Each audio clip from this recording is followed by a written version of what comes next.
All right, everybody, welcome back to the basement. It's September 26th, 2022, and let's do a quick layout update. I'm down here working on the yard lead for Conneaut, and I'm cutting some ties. So let's look at how I'm doing that real quick. I was 3D printing these, and 3D printed ties were working out great, but it just took too long, and it was too messy. So I started doing them in the laser. So here is a program called K40 Whisperer. And of course, the computer just went to sleep. So you can see the ties there. I've got drawn out in CAD. I did this with QCAD, which is a free CAD software. Used my calipers and just kind of copied the Fastrax ties, just not all together, so I could get them out of one of these 1.5 millimeter thick, that's 1/16 of an inch, 100 by 150 millimeter pieces of wood. Get these on Amazon. They're I don't know, like 75 cents a piece. So got a piece set there in the laser. I think we're pretty much ready to go here. I'll go ahead and shut the lid because, you know, laser light's not exactly good for your eyes. And I'm just going to come over here and say go ahead and cut. And watch this for a little bit. It's pretty cool.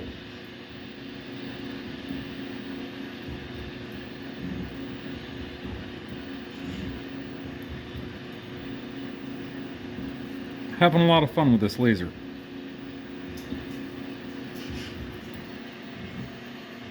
Betty thinks the laser's pretty great too.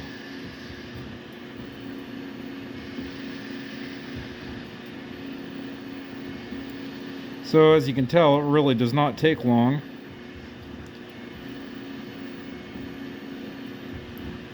At all to cut out a set of ties.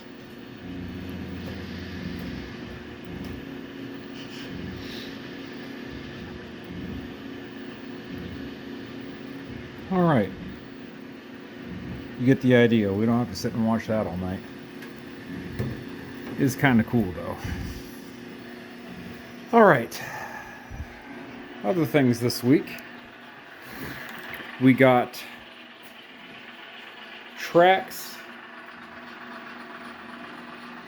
laid up to the beginning of the helix,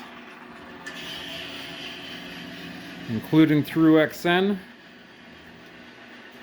And of course, you'll remember KO line is up there, so I just have to put in a temporary bridge, and I'm pretty much ready to start building the helix. So just kind of taking my deep breath before I jump into that project. So, you know, I don't know if I ever really showed this engine. I've got a couple of these AS616s. These were Baldwin locomotives. It's a Stewart model. I went ahead and did TCS wow sound in these, put in the LED headlights, iPhone speaker.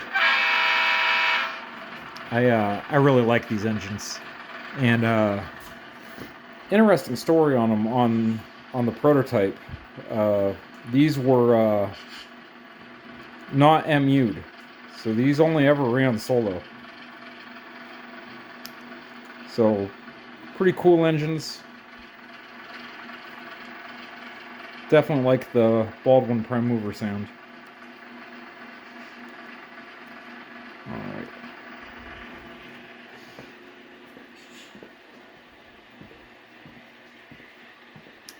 Other things for this week. Upgraded my Atheron ABA set here a little bit. You can maybe tell I finally traded out the plastic McHenry couplers for some metal KDs. And I didn't realize, I never put Keep Alive in the A units. It was just a non-sound decoder in there. So I went ahead and added Keep Alive to both of those, and Between the KDs and the Keep Alive and all three now, this set's running real sweet. I also took them apart and cleaned them because, boy, it'd been a while. So they're running really nice these days. Let's go ahead and pull them up here.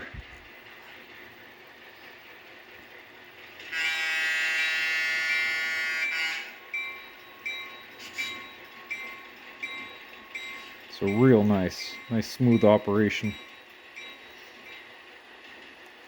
No complaints there. All right. Moving on. I got lead track up to the transfer table. I've driven on and off of it a few times. It works. All that seems to be going good, so we'll start putting some tracks in for that. And I added my second lead to the turntable. So engine terminal's starting to shape up a little bit more.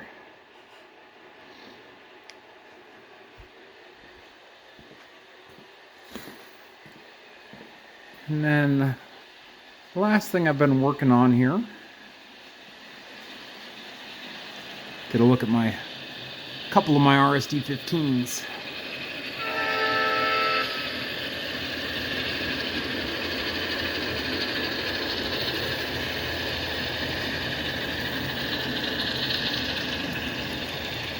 These units are a little bit modern for my layout, but they're just so cool. Got 3 of them. Put TCS Wow Sound in it with a high bass speaker. You can actually see Dan Missio do this exact same install on an episode of What's Neat with Ken Patterson.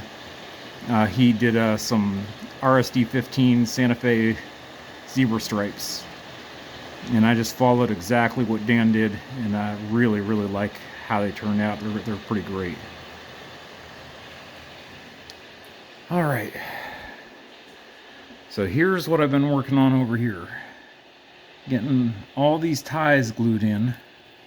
I've been just taking the laser cut ties we were just looking at and gluing them right on the paper.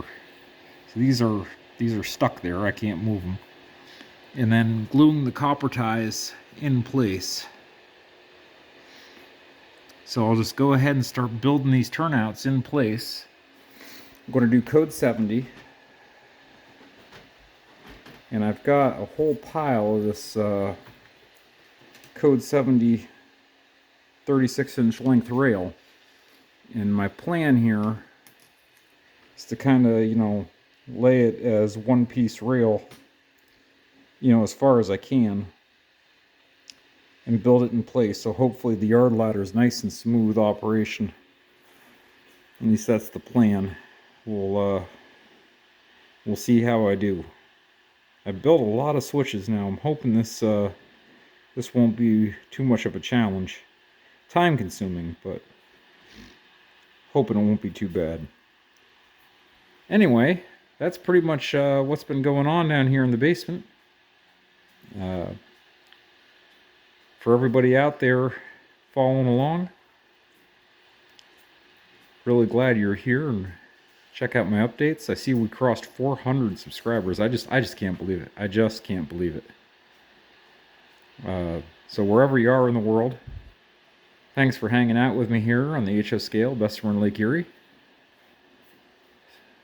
Fall is definitely in the air out there, so we will get into some heavy modeling season. We'll get the helixes built, and we'll get tracks down to the sub-level here, and we'll start building the second deck. That's the goal. And stuff like the yard through here, whatever, I'm just kind of working on it as I feel like it. A little here, a little there. Don't want to burn out. But I also want to get some sidings done so I can have some guys over and start doing some limited operations. So, we'll see. But progress is progress. That's what I say. It doesn't really matter what, as long as I'm doing something. Anyway, have a good week, everybody. Happy railroading. Stay warm, stay dry. See you next time.